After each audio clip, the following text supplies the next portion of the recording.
Dando continuidade aí à quarta unidade, vamos falar sobre a seção dos regimes autoritários a partir da página 462. E é a aula 3. No final tem um slide lá e eu gostaria que vocês ficassem atentos às informações que eu coloquei lá, tá? Nós temos aí algumas características que antecederam o surgimento, e o crescimento dos regimes autoritários.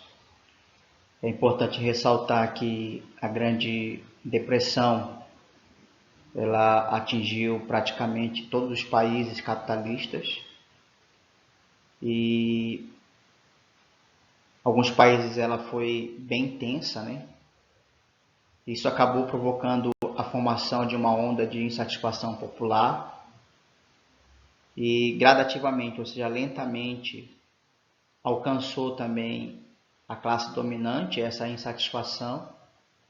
E qual era o medo de muitos governantes da época? O medo era que essa efervescência social ela culminasse principalmente no fortalecimento de teorias socialistas, a exemplo da URSS, União das Repúblicas Socialistas Soviéticas, algo que desagradava principalmente a elite de diversos países. Como vocês podem observar no slide, o liberalismo, que era o modelo econômico da época, parecia não ter solução para a crise. Nós já falamos sobre isso. Trabalhadores, sindicatos denunciavam o capitalismo como o maior responsável pelos problemas sociais e econômicos e pregavam uma revolução socialista. As classes dominantes, insatisfeitas com seus governos e com o medo de uma revolução socialista, passaram a apoiar governos autoritários. Esses governos foram surgindo na Europa. Qual era o objetivo? O objetivo desses governos autoritaristas era defender o capitalismo e combater a ameaça comunista. Temos aí algumas características dos regimes totalitários. Então, os regimes totalitários, eles podem ser entendidos de diversos pontos de vista. Porém, algumas características são essenciais para que possamos compreender melhor esse modo de governo. E aí nós temos o destaque, Então, destaca-se a forma como esse modelo atende aos interesses de pequenos grupos, na sua maioria os poderosos, os ricos, Ou seja, a vontade de pequenos grupos, ela acaba se confundindo com a vontade e a ação do Estado. Como é que se funciona na prática? Ou seja, a vida particular dos cidadãos passa a fazer parte da gerência do Estado, ou seja, o Estado passa a controlar a vida dos seus cidadãos. Então, o que eles fazem? Muitas vezes eles usam a força, que cresce bastante nos regimes totalitários, porque a repressão ela é constante contra aqueles que agem ou pensam, de forma diferente do Estado. Nós temos aí o fascismo, O fascismo italiano. É importante frisar que a Itália, durante a Primeira Guerra Mundial, 1914 a 1918, foi muito estimulada pelo consumo, por causa da sua produção industrial, principalmente a produção de armas, a produção bélica. E ela dominava praticamente o comércio da Europa, Porém, já no final da guerra, ela começou a apresentar recessão econômica. Não só a Itália, mas praticamente todos os países europeus envolvidos diretamente ou indiretamente na guerra. Então, houve aí uma constante desvalorização da moeda italiana e isso fez com que ocorresse uma crise econômica na Itália. E a burguesia industrial italiana ainda tinha receio do crescente número de cidadãos que se alinhavam às propostas comunistas, e nós podemos observar que esses fatores que eu citei, né, a soma deles, de vários fatores, o apoio da elite italiana ao Partido Fascista Italiano, liderado por Benito Mussolini, cuja proposta de governo apresentava base centralizadora, nacionalista, anticomunista e totalitária. E para garantir a partir daí a expansão do partido e do fascismo, os industriais italianos financiavam grupos militantes denominados esquadras, que eles eram incumbidos de atacar de forma violenta todos os adversários no campo e na cidade. Em 1922, Mussolini e seu grupo atacaram violentamente as organizações operárias e socialistas.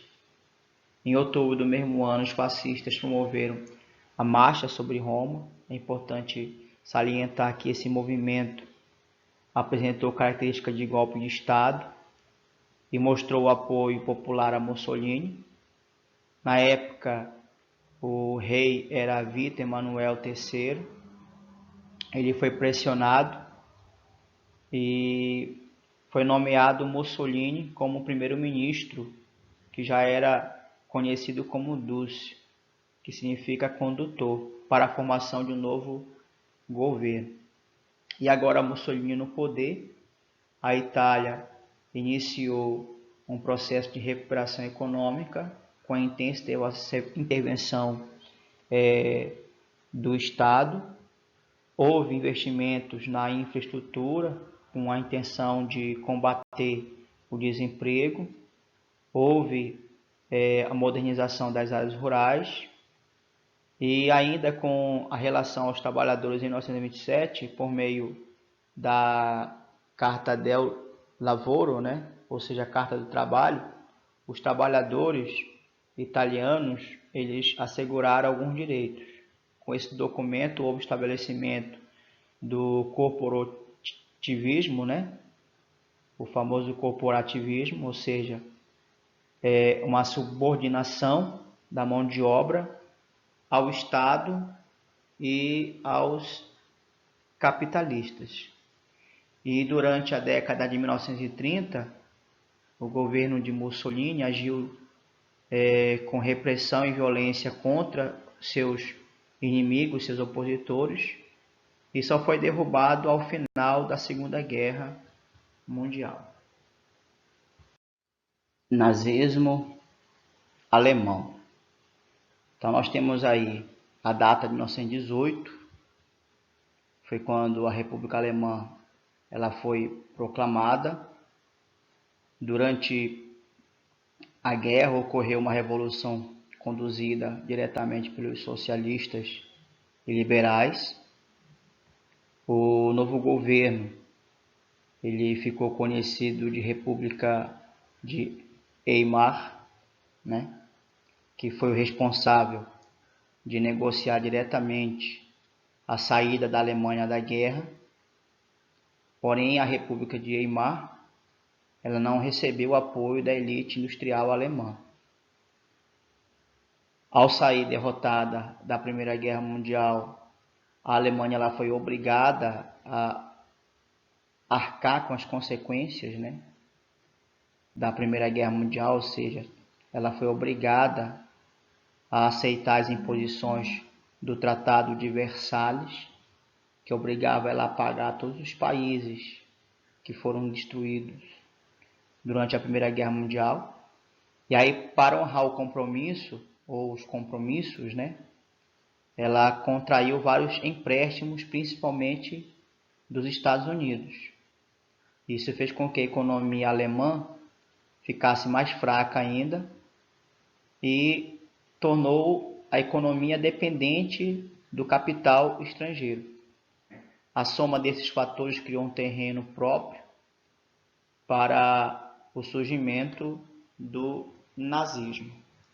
Como vocês podem observar no slide, de acordo com a doutrina nazista, a raça ariana deveria impor seu domínio sobre a Europa.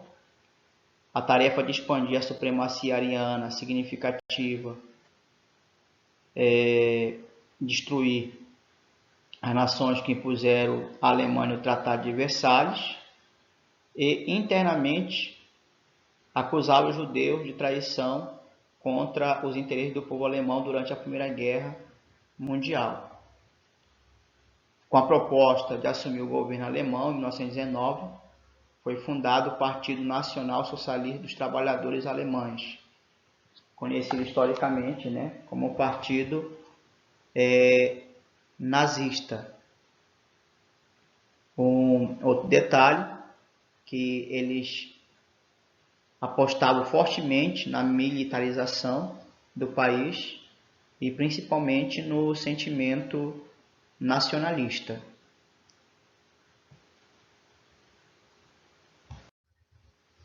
E aí nós podemos observar,